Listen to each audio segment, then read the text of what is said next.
हाय दोस्तों, मैं अमृत कुमार कुशवाहा। ध्यान दीजिएगा, आज हम लोग पढ़ेंगे कक्षा 9 की गणित 1.2। यानी पिछले वीडियो हम लोग 1.1 तक पढ़ चुके थे। अब इस वीडियो हम लोग पढ़ेंगे 1.2। तो ध्यान दीजिएगा, 1.2 का पहला क्वेश्चन क्या कर रहा है, नीचे दिए गए कथन सत्य है या असत्य, कारण के साथ अपने उत्तर दीजिए। तो ध्यान दीजिएगा, यहाँ पे पहला ऑप्शन इसका क्या कर रहा है, करा प्रत्येक अपरिमेय संख्या एक वास्तविक संख्या होती है। तो ध्यान दीजिएगा, प्रत्येक अपरिमेय संख्या एक वास्तविक संख्या होती है, यानी पहला ऑप्शन हमारा क्या होगा, सत्य होगा। पहला ऑप्शन क्या होगा, सत्य होगा। दूसरा ऑप्शन देखिए क्या कर रहा है, संख्या रेखा का प्रत्येक बिंदु, संख्या रेखा का प्रत्येक बिंदु। ध्यान दीजिएगा, संख्या रेखा पर देखिए ये हमारा हो गया 0, यहाँ 1 2 3 4 5, ऐसी इस तरह -1 -2 -3 -4 -5 ऐसे आते रहेंगे। तो ध्यान दीजिए क्या कर रहा है, संख्या रेखा का प्रत्येक बिंदु √m के रूप का होता है। तो ध्यान दीजिएगा, प्रत्येक संख्या √m के रूप का नहीं होता, क्योंकि ध्यान दीजिएगा, जैसे अंडर में हम 4 रखेंगे तो अंडर में 4 का वर्गमूल 2 निकल के आ जाएगा, ये अंडर में नहीं रहेगा। √9 अगर हम निकालेंगे तो 3 वर्गमूल निकल के आ जाएगा, इसलिए हम कह सकते हैं ये क्या है, असत्य है, असत्य है। चलिए इसके बाद देखिए इसका तीसरा ऑप्शन, इसका तीसरा ऑप्शन देखिए, प्रत्येक वास्तविक संख्या एक अपरिमेय संख्या होती है। ध्यान दीजिएगा, प्रत्येक वास्तविक संख्या अपरिमेय संख्या नहीं होती है, क्योंकि ध्यान दीजिएगा, क्योंकि एग्जाम्पल देखिए, क्योंकि 2 एक क्या है, 2 एक वास्तविक संख्या है, वास्तविक संख्या है, संख्या है, किंतु अपरिमेय संख्या नहीं है, किंतु अपरिमेय संख्या नहीं है।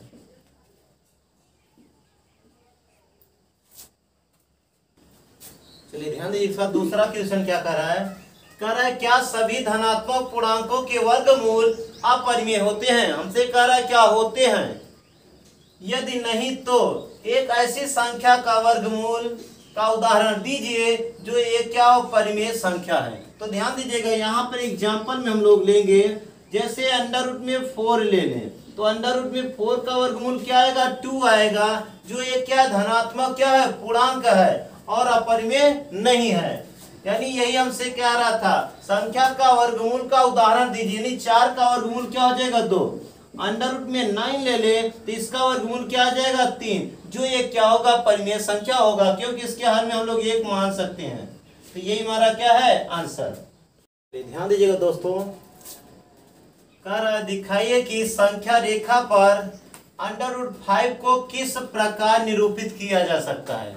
तो यहाँ पर थोड़ा सा ध्यान दीजिएगा, हम लोग √5 कैसे निरूपित करते हैं, ज्ञात करते हैं। तो देखिए सबसे पहले देखिए अंडर रूट में क्या है, 5।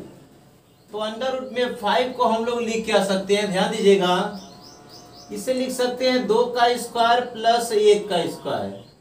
यहाँ पर थोड़ा समझने की कोशिश कीजिएगा, अगर यहाँ पर पाइथागोरस का प्रमेय लगाएंगे, पाइथागोरस का प्रमेय, पाइथागोरस का प्रमेय से ध्यान दीजिएगा, ये अगर हमारा कर्ण है तो कर्ण का स्क्वायर बराबर होता है लंब का स्क्वायर प्लस आधार का स्क्वायर। और यहाँ से ध्यान दीजिएगा, यहाँ से हम लोग लंब देखे क्या मिलेगा हमें, चाहे तो हम लंब ले ले, चाहे तो आधार ले ले, फ्री है यहाँ। तो ध्यान दीजिएगा, हम यहाँ आधार बराबर क्या मान लेते हैं, 2, और लंब बराबर कितना मान लेते हैं, 1।